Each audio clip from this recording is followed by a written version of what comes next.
Good afternoon and welcome to Track 2, the Art and Science of Learning. I'm Vipul Rathore, Chief Content Officer at Harappa Education, and I'll be your host for Track 2 at Bridge. We are excited to kick things off with an important huddle on COVID-19, work, worker, and woes. But before I introduce the moderator for this session, a couple of important reminders. We have a reflection wall for which we'd love to get your thoughts. During the session, we'll post a link on chat with a question related to our topic for the day. Please follow the link and post your answers. Also, during the session, if you have questions for our panelists, please be sure to post them in the Q&A box. And on that note, let's go ahead and meet our moderator, Debabrat Mishra, or Debu, as he prefers to be called. Debu is a seasoned consulting leader with 3 decades of experience in helping business founders and leaders create lasting legacies. He's currently managing director of the Career Accelerator at EMA Decision Dynamics, which helps executives find pathways to increase individual and team effectiveness. Hello, Debu, and over to you. Thanks. Pleasure to be here. So let me start by calling out our first panelist, Anil Santhapuri. Anil is Director, Learning and Development at CGI, and with over 18 years of professional experience in talent management, leadership development, and consulting. He has worked across quite a few leading organizations like Western Union, HCL Technologies, Mahindra Satyam, and iGate Global Solutions, where he has worked on award-winning learning and talent initiatives. Welcome to the panel, Anil. Thank you. Happy to be here. My next guest is Susan Chen, Director, Head of People, Hong Kong and Singapore for Game Development Studios at Riot Games. Hi, Susan. And Susan is a strong advocate for financial and educational inclusion and has worked and lived in 6 countries.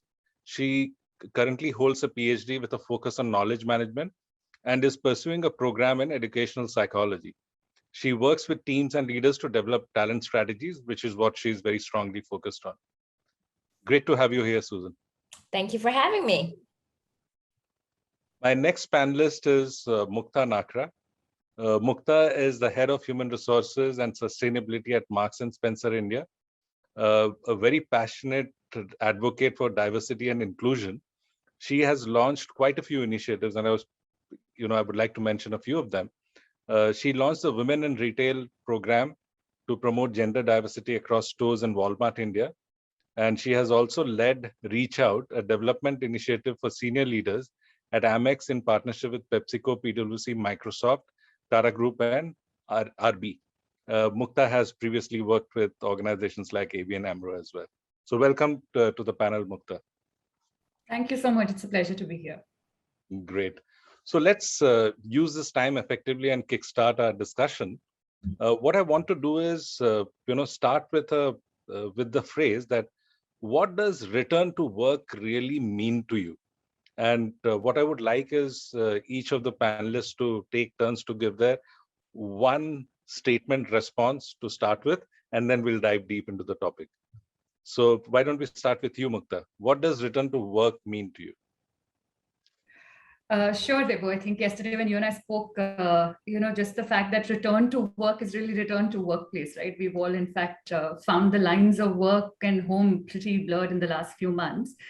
But to me, I think return to workplace is finding the time and opportunity to give colleagues and employees an option and an opportunity to reacclimatize to how the new environment of working is going to look like. And it's changed. So return to work is going to be hybrid and different.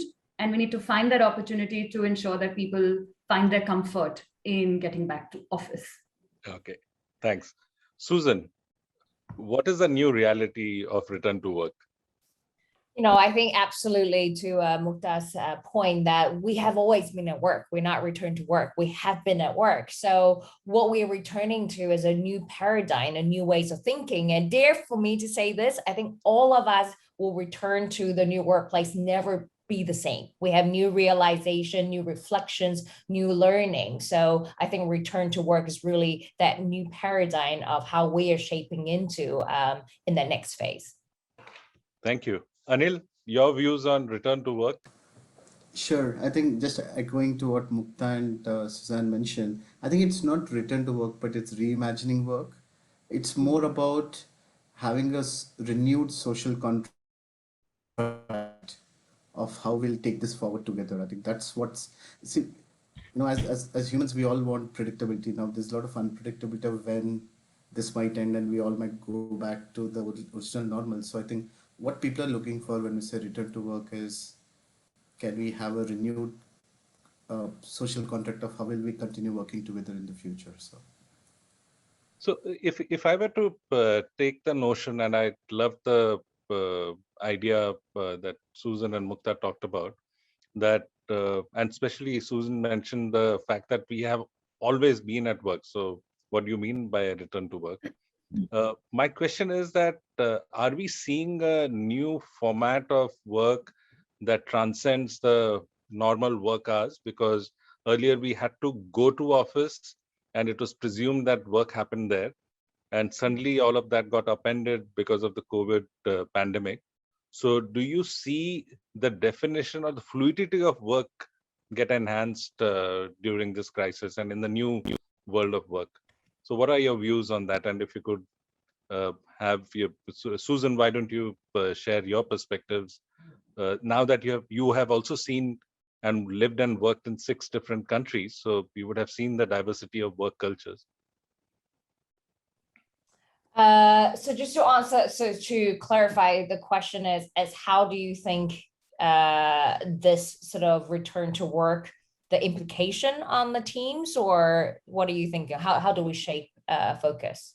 The fluidity of work. So the fact that we don't need to step into office to be able to do work, is that impacting the fluidity of work itself? Oh God, I think the keyword is fluid, right? And I know we talk about hybrid workforce a lot, and coming from an industry that is very fluid, I think we will continue to see very similar pattern as before in terms of the skill set that's required to be successful in this fluidity, right? That's agility, that's growth mindset, that's having empathy for change. But I think the complexity and the context are changing. So for example, as a leader, maybe for some who used to be managing teams within the same geographies, all of a sudden they're now span across multiple different geographies. They have different even time zone logistics to think about. So I definitely think the new paradigm, the fluidity, allow us to really think about how do we become much more agile in our approach to both leadership, but also to delivery. How do we engage and develop our people as well? Great.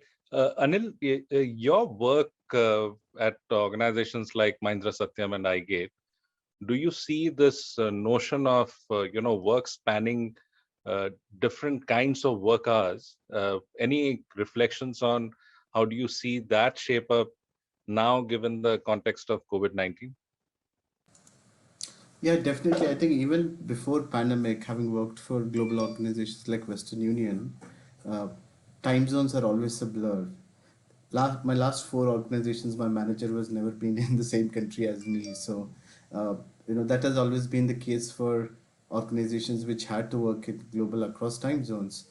What pandemic has done, especially, and now I'm presenting Indian IT workforce because that's the company I represent, is uh, people in general started putting in more hours because typically in a metro in India, you would commute for what, 2 to 3 hours both ways, right? So that saving in time somehow that's where your fluidity question comes in, right? Work started creeping into our personal space. So I think we all started putting in long hours during pandemic, especially in the IT industry, and I think it's same across all industries too. So the lines have blurred definitely. Mukta, is the situation any different when you look at retail? And because retail relies so heavily on the physical store, which is a significant part of it, do you see any impact on the work timings and the length of hours that people put in at work? So even in retail, there are 2 sets of colleagues typically: the frontline and those people who work in the store. I think for them, there was very little fluidity because they knew pretty much what their work schedule was going to look like. And while the focus for us had become, safety, how do you ensure employee safety and mental well-being, to be operating in an ambiguous environment when there is fear looming around you, I think that was supposed to be handled during the peak. To your point of fluidity, I think with back to workplace, the fluidity is what needs to actually come down.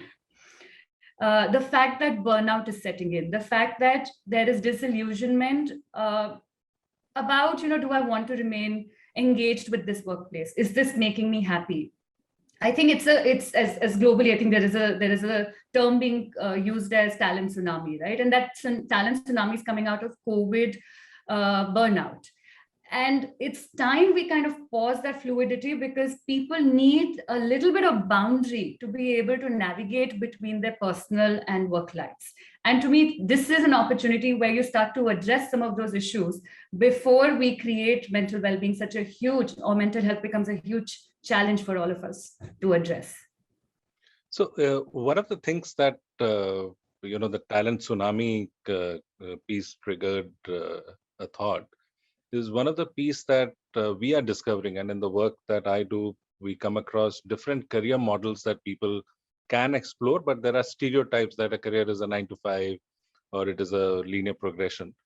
There are a lot of people who are finding new career models that I probably can always be a virtual worker. Virtual work is becoming a different career or talent category altogether. Are you seeing the impact of that in your organizations, that people walking up to you and saying that, I don't want to go back to office, I would want to be a virtual worker? Have you heard that? Are you seeing that happen? May I take that? Sure. Sure. So actually what we're hearing is a reverse. And I think maybe that's more heightened and Anil can speak because IT is probably in that zone. But for us, the thing that we're hearing from our people is get us to office. And we've still not opened office. And they're like, just help us get out. So we had requests from people saying, just at least open office, even if you don't want to put norms, we want to be able to go away from home and work somewhere. So, so it's interesting.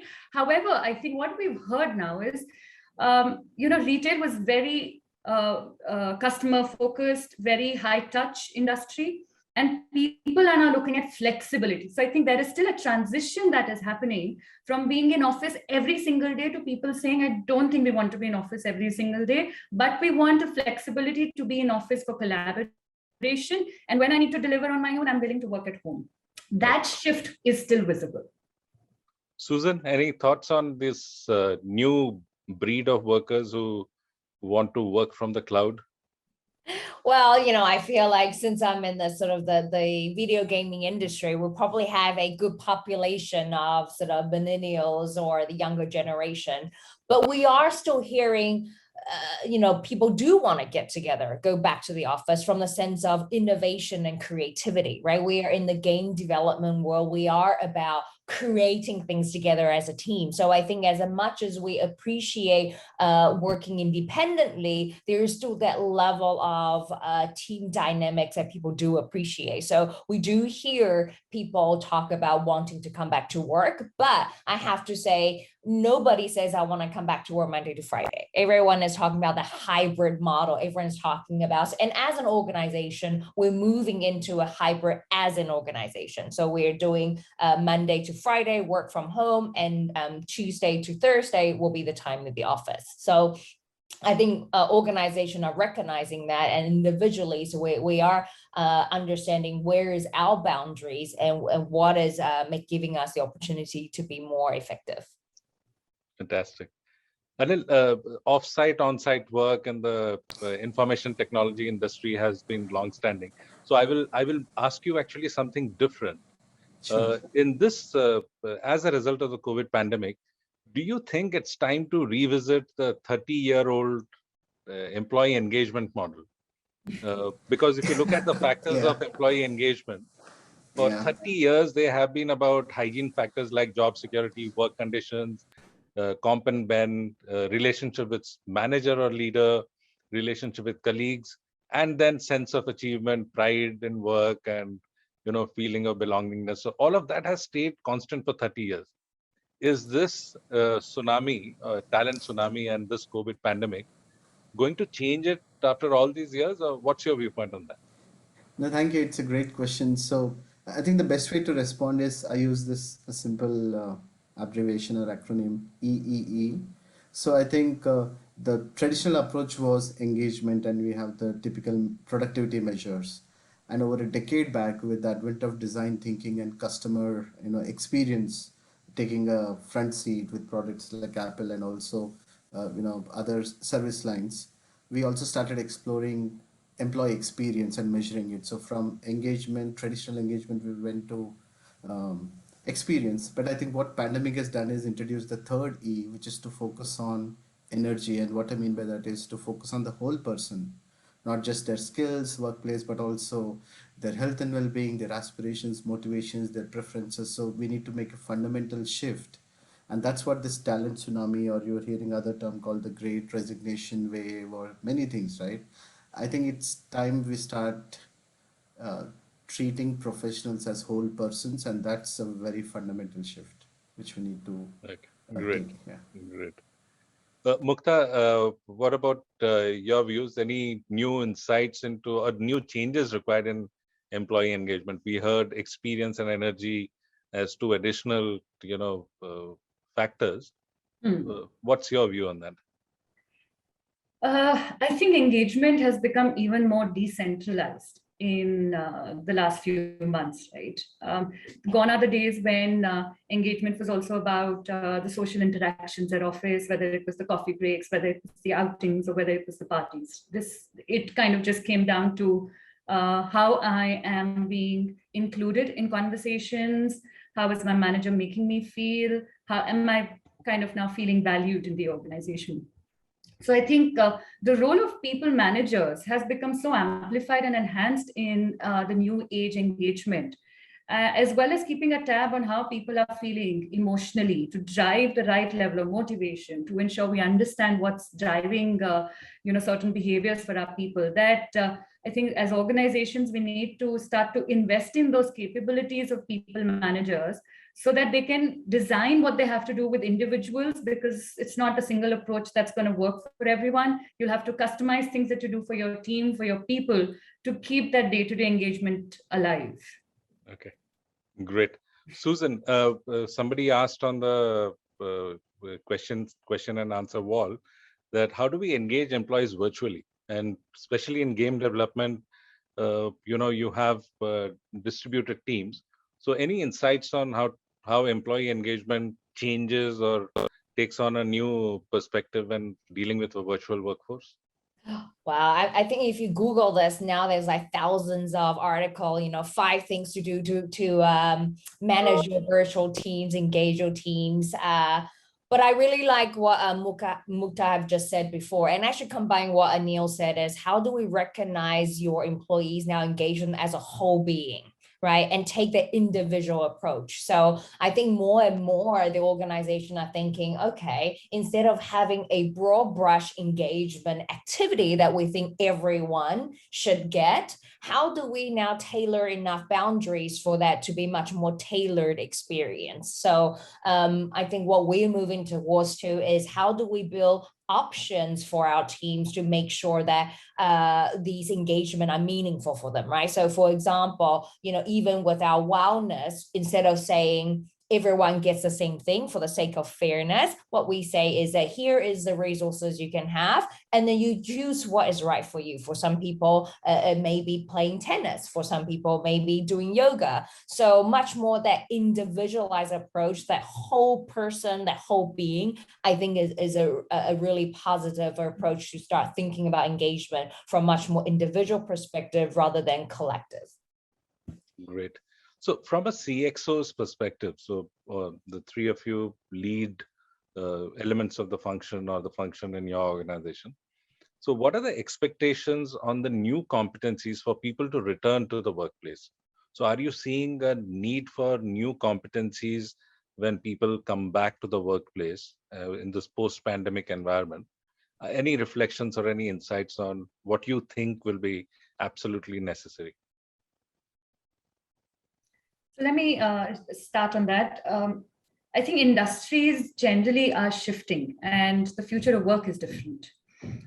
There's a lot more trust on digital technology, and we all know the war of talent that's happening in the technology space at this point in time. So as businesses continue to evolve through the pandemic, there is a certain level of shift in skills that's already kind of taken place, and we're continuously evolving ourselves. I think what is important from a future standpoint is people's ability to handle change. I think that is a huge critical skill that we need to ensure we're starting to inculcate and start to teach the younger, people as well very, very quickly, to say how do you kind of acclimatize yourself to all that's happening around you, and adaptability, along with continuous demonstration of agility, because you need to quickly learn. There are no playbooks that are anymore valid for a lot of things in life, and experiences are no more relevant. So I think some of these, along with, to me personally, critical problem solving, how do you look at a situation evolve, and with all that's happening around you, start to solution for the future, are probably some of the emerging themes from a capability standpoint. Okay, great. Anil, your views on new Sure. competencies for the workplace? Definitely, just echoing and adding to what Mukta mentioned. Recently I wrote an article for TIS, and I used the three terms to describe the types of learning we do. Upskilling, which is whatever technology or function you're working on, giving the delta learning to them. Reskilling is based on digital transformation and fourth industrial revolution, taking the topics which are roles which are affected by automation or other technologies and training them on new areas is reskilling. The third term I introduced was called meta skilling. And this is where the idea is, again, I go back to what Mukta was saying. Emotional intelligence, resilience, all of us have gone through it, right? Then ability to grow, like there's no playbook. I really like the phrase she used. So since there's no playbook, if somebody can teach me how to learn by myself, learning agility, then complex problem solving, especially you don't have enough information when there's not enough data. And finally, we sometimes undermine this, but social intelligence and simple leadership, to raise your hand and say, we don't know how to solve the problem, but I'm going to give it a try, are the type of skills I call them meta skills, because if as leaders, managers, and employees we have those, we can tackle any kind of disruption coming our way. So I think a fundamental shift for functions like HR and learning is not just to train them on skills, because their shelf life is reducing. As you know, in chemistry or periodically we call it the half-life of metals, right? Shelf life is getting so reduced. So I think we should refocus and start building meta skills which will add more dividends as we go along. I think that's a fundamental shift. And depending on roles, the skills will be different. Managers will have different skills, members, but we need to look at through the lens of reskilling, upskilling, and meta skilling. That's my opinion. Great. Susan, so you've heard your co-panelists talk about the importance of, from the hard skills, a very significant shift to the soft skills. Are you seeing a similar trend, or do you believe that there is something else out there which needs to be the focus for skilling? No, I actually really like what Anil said about sort of the meta skills, right? Because it goes back to, and I think there's a question in the Q&A around share some of the challenges, when we are trying to upskill and reskill virtually. And I think the challenge is, if we in the learning organization or learning teams do think that we can teach people the skill, give them the playbook, I think we're not necessarily leading them towards the right direction, right? So how do we now focus on building our employees' resilience through growth mindset, getting them to be curious, to build their own grit, and get them to learn how to solve problems? So much more, I think we're moving away from this virtual engagement of content-based learning, right? There's still, I think right now, a lot of organizations, the easiest way when pandemic happened is shift everything we're doing offline, online. It's just a delivery mechanism have changed, but the fundamental engage has never changed. So I think the biggest challenge is there's still more traditional approach to virtual learning, which is just virtual delivering of information and content. So how do we move away from that and start facilitating things like team conversation and creative narratives and framework virtually? I think that is where I will think will be a key skill set to develop for the organizational leaders, is really how do you start driving more productivity virtually using these different skill sets that will help the teams as well. But I do think currently where we are, even as a, I think we're all here as learning professionals, I'm not sure if we have fully yet equipped to get our teams to that next level. So you refer to the term productivity. Now, there is one question which I was saying that has productivity really increased during the pandemic, or are people simply working longer hours? So what's your view on that? So I would say, even through my own personal experience, I think, am I more productive? I think I am, but only because I'm working so much more, right? It's calls after calls after calls. There's no real time to necessarily reconnect or think, because you have to have more meetings to actually have virtual conversations. So I think there may be a sense of more productivity, but we are actually working much more. And I think in a short term, we might think productivity have increased. I wonder if it's going to be the same if we start looking at long-term data. Now we have data from the last year, soon going to be 2 years. I think the data is going to show us we're not more productive. We're working definitely a lot more. We're more burnt out.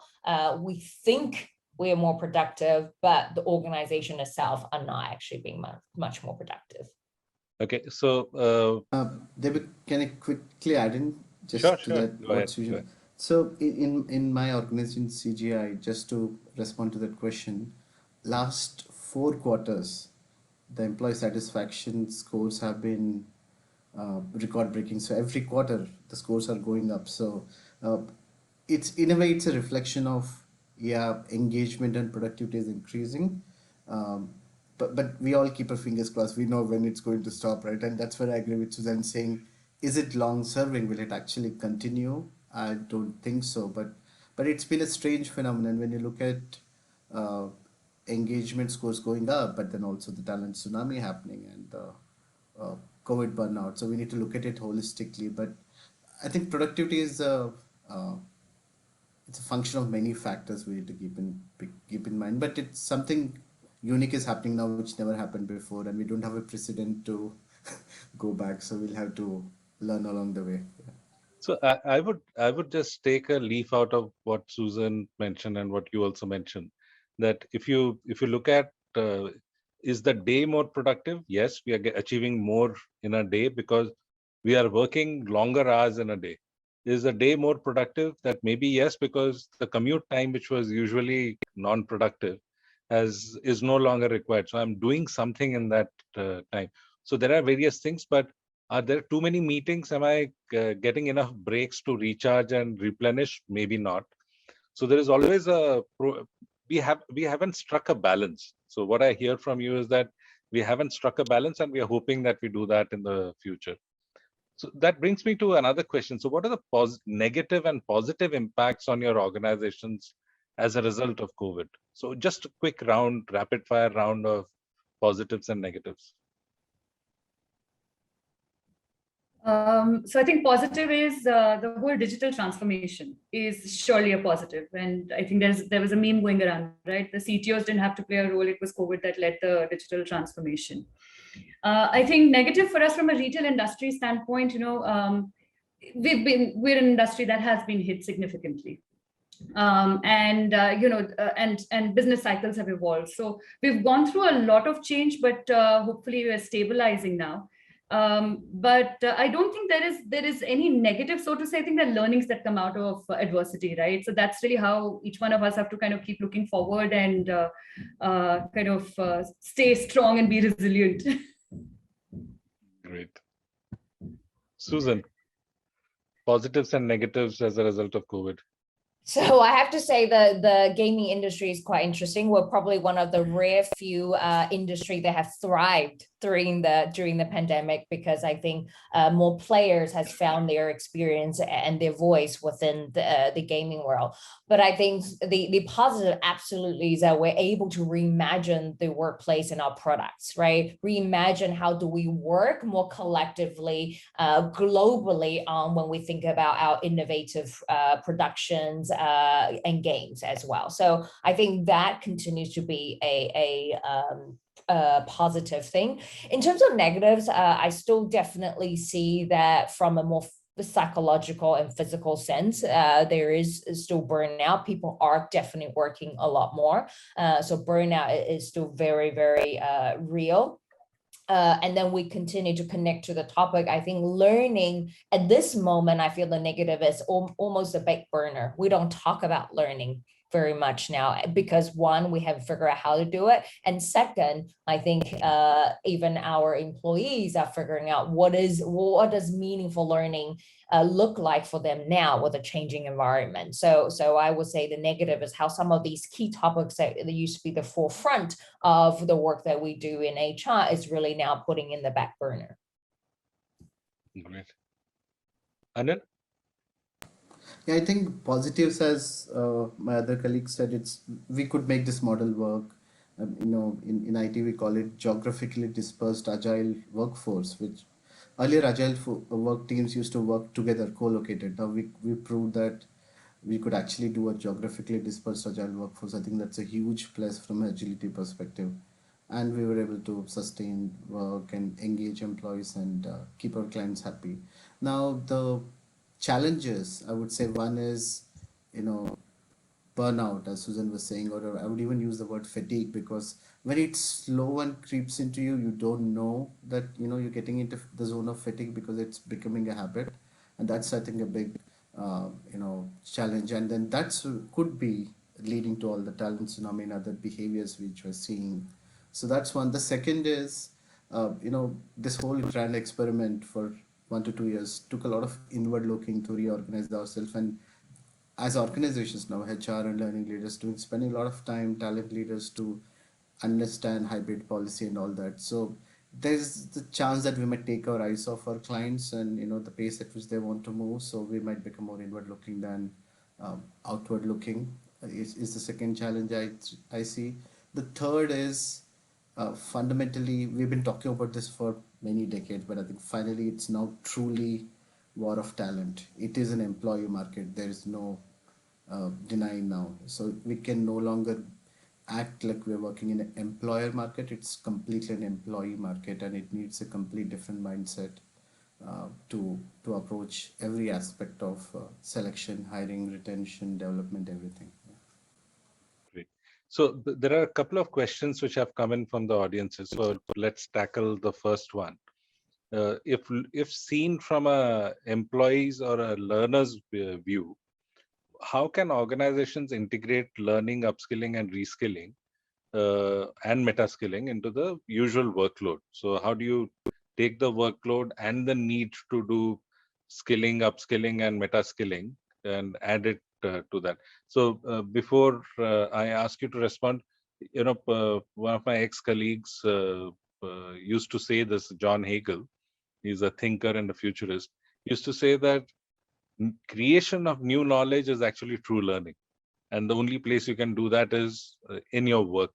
So you cannot step out from your work and learn something that's not learning at all. So I would like you to respond to that how do you get the learners to manage all these new skill requirements with the usual workload? I'll go first. I'm kind of passionate about this topic, and I'll not go into details of how you need to upskill, reskill. We have strategies, but I think I'll take a COVID example, because we're all coming out of it, right?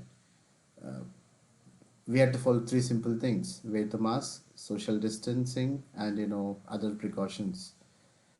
See, we human beings, we evolved. Learning is part of our evolution. So what I mean to say is, as organizations, our job, the biggest job, is to tell people how the market is shifting, why this need for learning.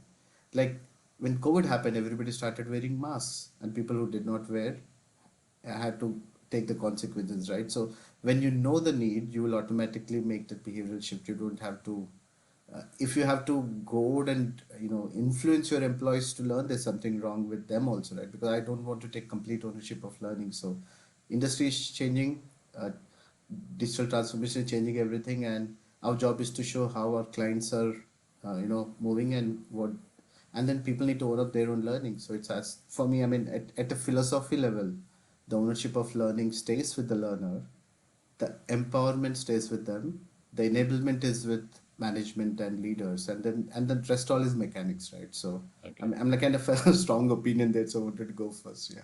Great. Susan, what about adding yeah, to the workload? The workload one is so hard, right? Because like we mentioned earlier, people are working longer. That's a reality. But I also think that there is something around that mindset shift. What I am observing is also employees, they want to learn, but they don't want to sit in a virtual classroom. So I think from a learning design perspective, there's something called the third space, right? How do we now create a third space of learning where typically you have the first space, which is your home or outside of work, and your second space, which is work, or the other way around. And how now do you find that third space creation that allows learning to happen within the workplace? So again, going back to that integrated approach, and some of the things I think we are doing already, but we need to take a much more mindful approach. Just give a more practical example of a third space is how do you create, for example, cross-functional teams to solve organizational issues, as just an example, because right now we are so deep in our work, most of us start working even more silos than before, just because it's much easier to talk within your own function than develop cross-functional relationships. So cross-functional teams, strike teams is what we call them, what consider as a virtual third space that you can start integrating work into learning or learning into work.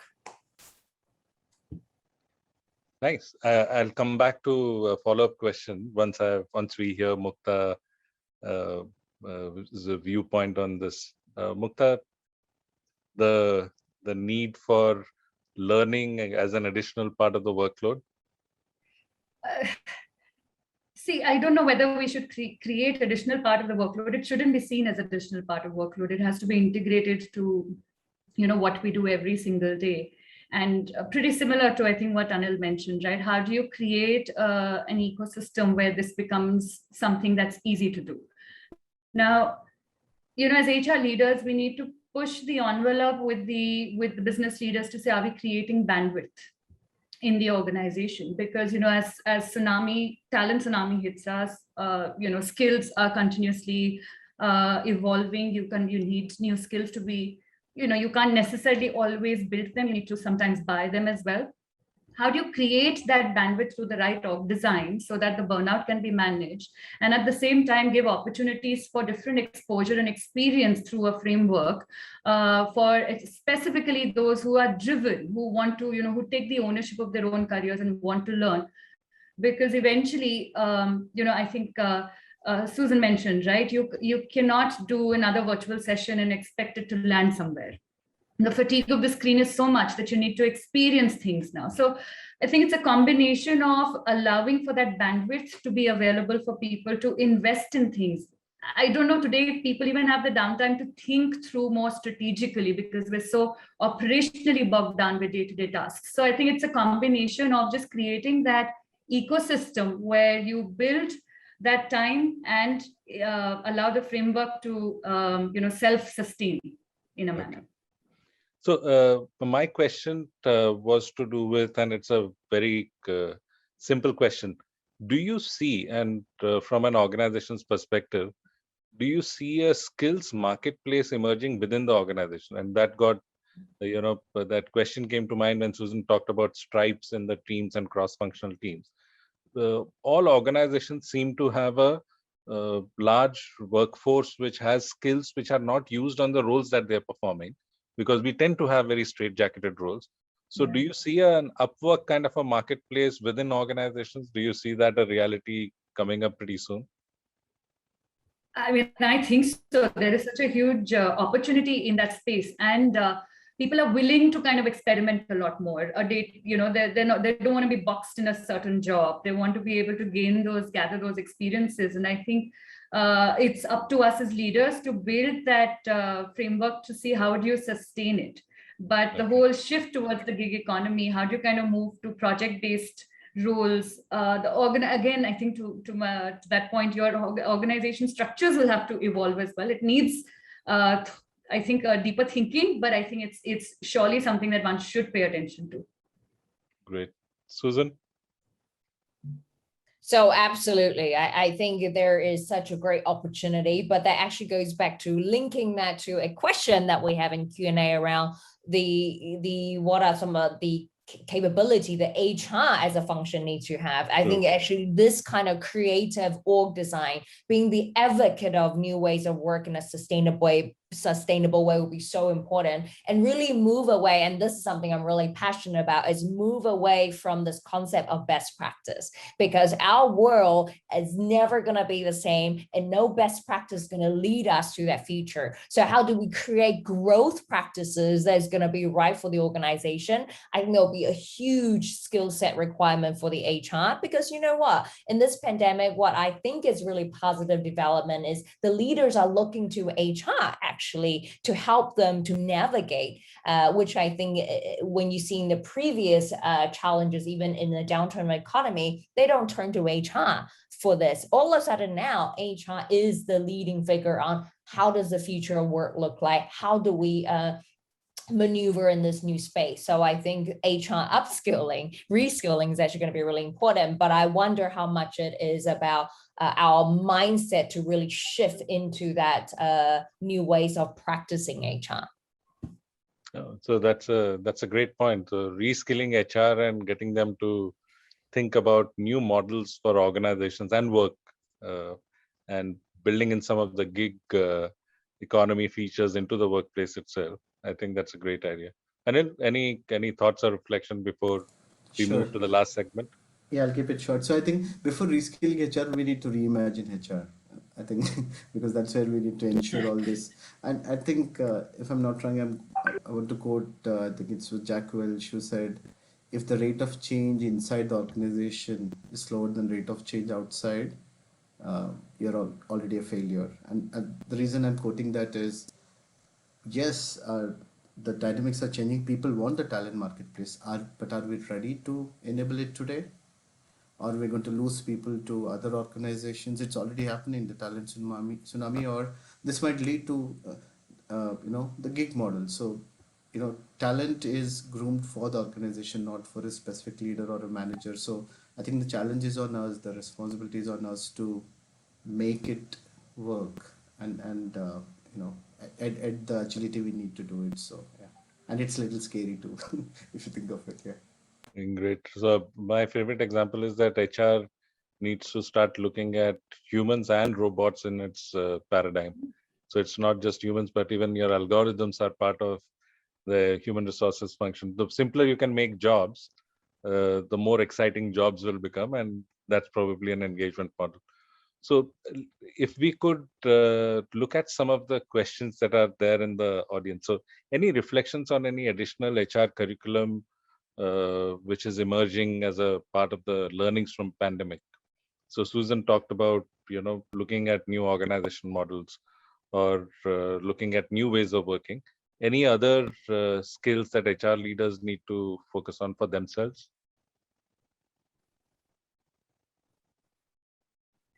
I think very difficult one, not an easy one. Is it because you think HR leaders are completely skilled, or they already not at all? Quite on the contrary. I think the HR leaders have to see, we need to broaden our skills, right? We need to understand the challenges for the business way more efficiently now to be able to anticipate the talent needs.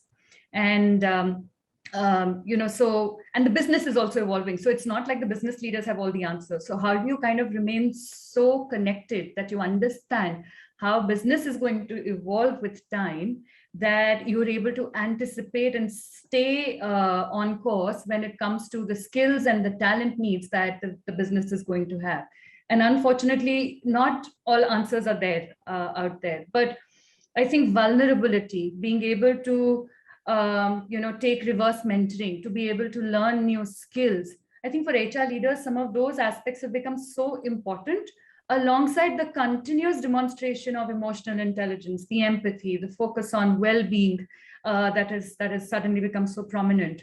That how do you, and some of the skills that I spoke about earlier, right? Critical problem solving. However, we partner with, we are thinking ahead of time. I think the softer skills today are more prominent than any functional skill at this point in time. Great.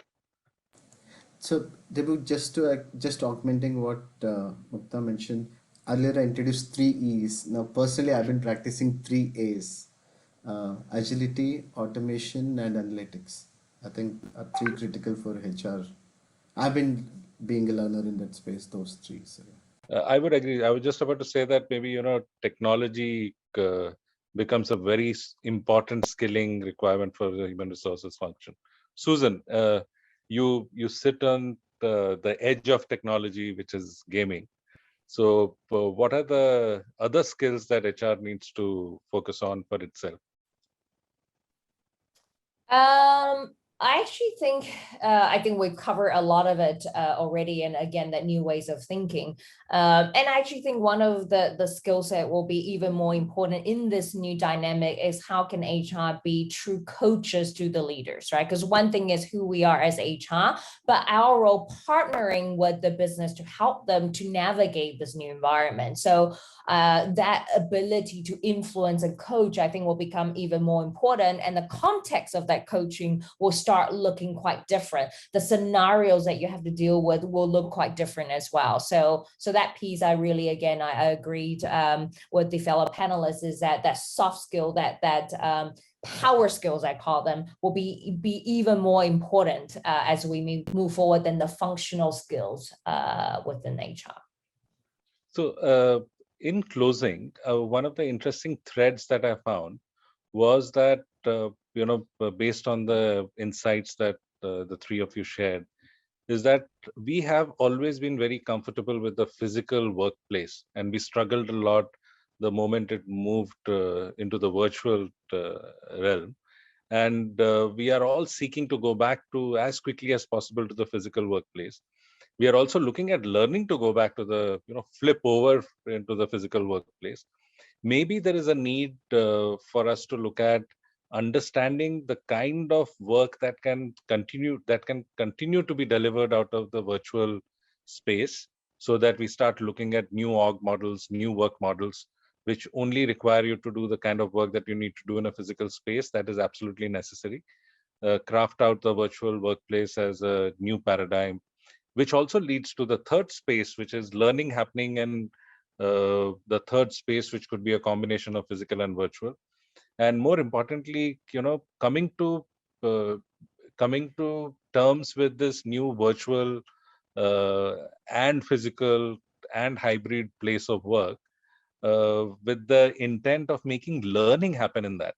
And the thread that I'm hearing from all of you is that more and more it will require the softer and the meta skills to equip our people, ourselves, and the human resources function to be able to navigate this new world of work, which has always been new. For every 10 years back, we always looked at a new world of work. But this new world of work, which is changing the paradigm as to where the work is delivered from, is a very interesting piece of the discussion. So thank you so much for your insights. What I want to do is also, draw your attention to the reflection wall that we have, where the audience had shared some of their reflections. And if you, I really liked one of the reflection pieces over here, which was about gratitude. Also appreciation of human fragility. I really love that. That's so important. If emotional intelligence is fine, but that does not take into consideration human fragility. Inner agility also was a fantastic perspective. But there is so much to learn, and we are finding new aspects of humans that we somehow missed out earlier. And this is great. The responses that have come in from the audience on the reflection wall are really, really cool. So thank you so much. And with this, I'll hand it back to Vipul. Thank you so much for being such awesome panelists. And I enjoyed the conversation and hope you did. Thank you very much. You. Thank Thank you. Thanks, Debu, and thank you, Mukta, Susan, and Anil, for that very important and insightful conversation. Thank you, Debu, for your masterful facilitation. Thanks to our attendees as well for the excellent questions and your posts on the reflection wall.